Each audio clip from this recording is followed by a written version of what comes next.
Well, Defense of the Cup started all the way back in late January, so it's been a good season for us. It's been a difficult season, but I think a big achievement to make it back into the playoffs. But yeah, I mean, now everything resets. As we know in MLS, every team now has a chance. It's going to be difficult, facing a good opponent. Arguably every opponent would have been good though, right? I think I wanted Vancouver simply, not because they're a better matchup for us, but simply because it's shorter distances for us to travel on them. So I think we're saving each other a bit there, but it's going to be difficult. You know, they've proven that they're very lethal up top, very efficient up top. They're a good counter team. They're crafty. They're a good side. So we're going to have to be ready, but we believe in our ability, and we're going to try to play our game and get something up there. How are you different in the back? You've had obviously had a lead in there. How are you different as a defensive back unit compared to last year? Oh, we're different. I think obviously it worked out last year, so we're trying to emulate that, right? And I think one of the things that we said last year was important for us defensively was to work as a unit, all 11 guys on the pitch defensively, and I think that brought us some success. It made our job in the way back much easier when our strikers were able to funnel their attack to one side. You know, it makes things more predictable. So I think if we can have everybody chip in, even if it's just a tiny bit from the strikers defensively, maybe that will help make our jobs easier in the back. And obviously you need a bit of luck too, right? You need a bit of luck, a good bounce there, or a bad bounce for them that not capitalize on, if you will. But that's what we're going to try to do. I think we've played well defensively, so we're going to try to keep doing the same thing.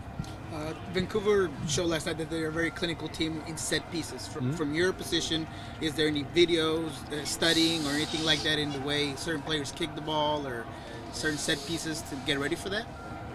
Oh, absolutely. We do that every week. We look at every opponent the same way. You know, what are their strengths, what are their weaknesses, offensively and defensively. And they've shown that they were dangerous. I mean, before that already, we know they have size. You know, they have height when Waston comes up top, and other guys who are very, very powerful. But then they also have guys who can go direct to goal, and are more than capable of doing that. So yes, we definitely do research. I'm sure they do research as well.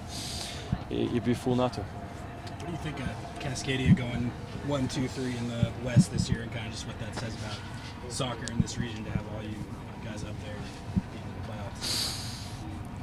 I wish we were the only ones. But I mean, at the same time, it's great, right? You want your rivals to not do good. You want to see them suffer. I'm sure they feel the exact same way. Otherwise, it wouldn't be a true rivalry. But if you're looking at it as a soccer fan in the region, it's fantastic. It's the best thing. Obviously, it shows that I think all three teams are very well supported. Take a lot of pride in the product on the field, and they're very ambitious. You know. Obviously, the Timbers have won an MLS Cup.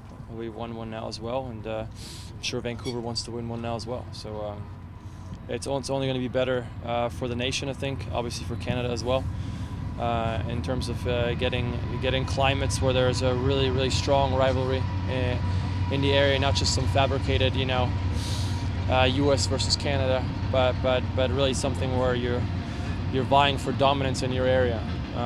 And when you have multiple teams try to do that, it's only going to lead for better product, better soccer players, better national teams, all the above. So that's great.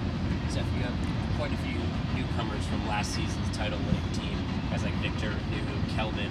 How can their collective influence help this team get back to the title game and repeat? You need new blood. You always need a good mix of veterans and rookies. You know, you need the guys who have been there and done it. You need the guys who haven't been there and don't know how stressful and serious, or maybe your last chance it may be. The guys that are clueless and are just going to go for it, right? You need a good mix of all that. I think we have that in this locker room. We have. I think we've stuck with our identity this year. You know, in the beginning, we were trying to play possession-based football, and it was rough at times. It didn't work out at times. It didn't lead to many goals at times, but we stuck with it, and I think it's really paid off now and then towards the end. It's really given us a strong identity, but one that we can, I think, branch out of. You know, we have quality players who then we can utilize and not just have to, you know, bank on our possession, but we can go over the top. We can play a target man with Bruin. We can use our crosses. We have lots of danger, so that's a really good thing.